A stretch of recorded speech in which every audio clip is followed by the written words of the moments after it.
কচুর মুখি দিয়ে দিলে করে দিয়ে তোমাদেরকে দেখাতে পারিনি। এখানে কাঁচা লঙ্কা, শুকনো লঙ্কা, তেলে তোমার ওদের জিরা ফোড়ন দিয়েছে, দিয়ে কচুর মুখিটা দিয়ে নাড়াচাড়া করছে। কচুর মুখিটাকে সেদ্ধ করে নিয়েছিল।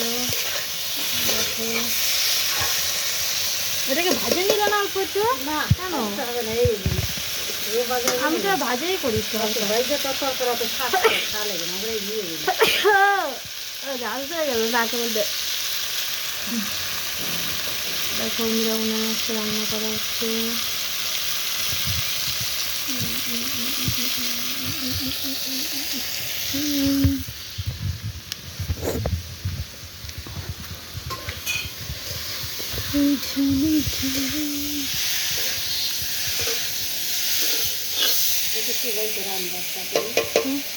না তো আমি পুরোটা উঠাই না, অর্ধেক উঠাইছিলাম। আমি খালি চচ্চড়ি করে দেখালাম না, সেটা দিলাম।